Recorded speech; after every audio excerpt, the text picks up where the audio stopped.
stuff from. Okay. This woman is an international investor. That's right, all over the world. Y'all give it up for my new friend, Gwen Tanyi. Yes. Oh. Okay. Okay. All right. Gwen, hey. Oh, come on up here. How you doing, friend? Please join me. Gwen, thank you so much for being here today. Well, thank you for having me. Oh, you're quite welcome. You look fabulous, by the way. Oh, yes, I see you got my memo. We're blue. Well, we're blue. Yes, I right.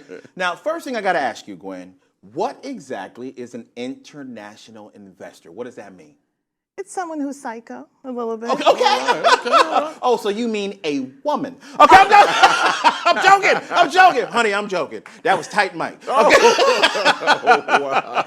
An international investor is anyone who considers investing their hard-earned money outside of their comfort zone, which for us American citizens is going to be the United States, and plunging that in another country where they have no idea about what their legalities are, what the risks are, what the culture is, but they're willing to take that risk. Really? Mm-hmm. Now, is that hard for U.S. People to actually do that and say, hey, I'm going to invest money outside of my country that I do know? Is that something that it takes us a long time to get over? It's hard for us to invest here. You ain't lying about that. But a lot of people do invest abroad. It's about what you're exposed to. And I think a lot more people are understanding that with technology, the world is shrinking. Absolutely. So they are much more open than they were probably 30, 40, 50 years ago. Now, let me ask you a simple question, though. If I'm a guy that's new to investing and I'm going to invest internationally, what's the amount of money I should start with when I'm just getting into it? There isn't any set amount of money you should start with. I think the first question you want to ask yourself is, what is of interest to me? Okay. Because they will be comparable to starting the same business here. So if you want to go open up a restaurant over there, it would be the same thing as opening up a restaurant over here. Okay. So if you're in that restaurant business, you already kind of have an idea of what really works. Gotcha. So there isn't any set sum. But for most individuals, I think what they do now is, I always say travel. The first thing you need to do is travel. Go visit. Go visit the place you want to invest in internationally. Go visit the place, yeah. Well, just don't stay at home, get yourself on a plane, get a passport. Okay, get one of those first. Get one of those first. And get a mask nowadays. Okay, now Gwen, when we get back, I want you to delve into investing and how I can get started doing it. Absolutely. As soon as we get back. Y'all don't go to work. Gwen's going to teach y'all something. We'll be right back on The Lowdown.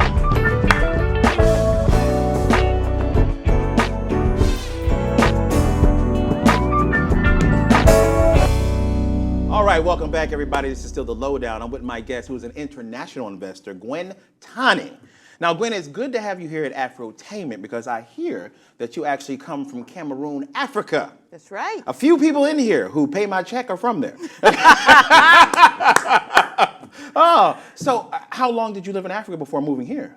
I was born in England, but my parents took me to Cameroon to do what we call our formation years. So like I did most of my elementary, middle, and high school in Africa. Gotcha.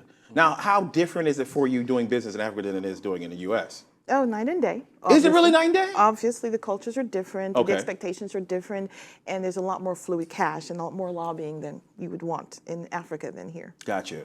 So money is still powerful even in Africa as far as trying to get what you want done. Absolutely. Gotcha. So, okay. Now, I want to start investing. I'm going to do it internationally. So you said invest in something that you are interested in here. It just makes sense because your interest is going to carry you to be motivated to do a good job. Now, what are some of the things you deal with investing with in Africa? Mostly right now, it's real estate. Really? Yes. Now, the real estate market here is the seller's market right now, right? It is. Gotcha. In Africa, is it the same thing? It is probably always going to be a seller's market. Really? So if you have land that you own or you have a business, a building, something you own, if you sell it, you're about to make a lot of money.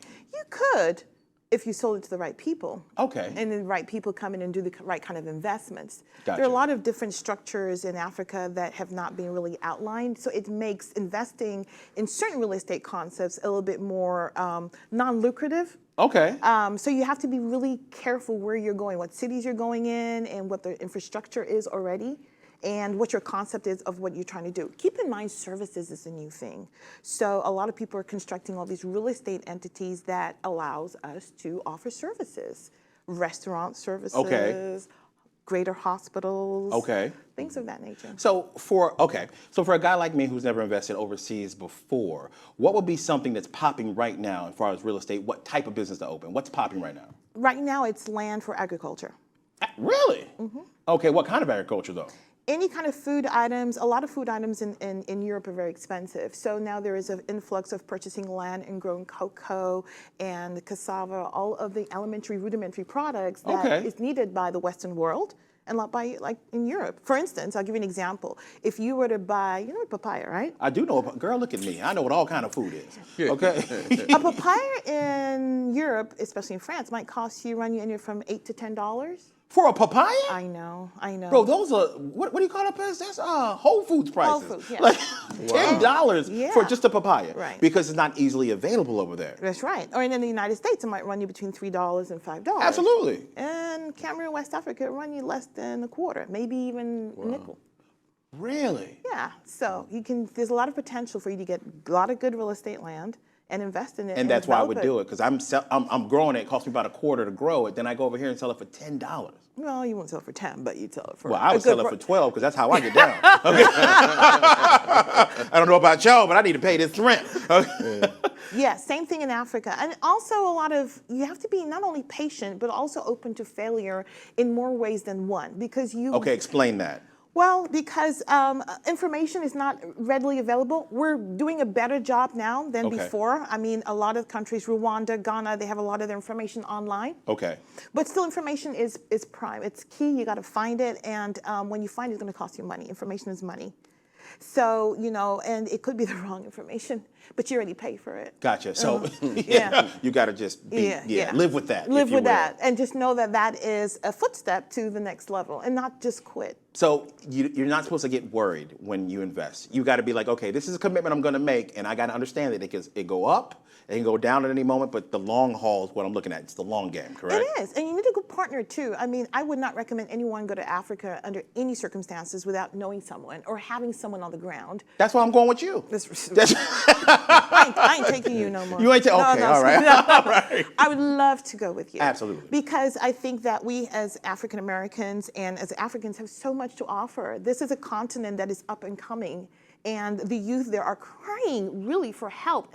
There's so many opportunities for That's services. what I keep hearing. So many people don't even realize over here that in Africa right now, it's just such a boom. It is such a boom. If you're sitting here wondering, what am I going to do with this extra $5,000, $10,000? I can give you 10,000 different things you can do to change not only someone else's life, but the life of an entire community.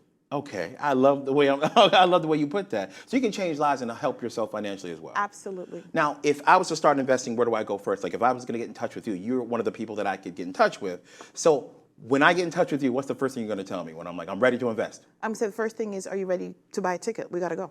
We're going to Africa. We're going to Africa. Okay, absolutely. We're going first. Gotcha. And tell me what you're interested in. I'm going to take you to see that when we go. Exactly. Tell me what you're interested in. I want to know what piques are you into real estate? Are you into hospitality? What is it that floats your boat? I want to know. And then let's go see what we can do over there. And I guarantee when you get there, you will see so many areas where you can improve on and offer a better service.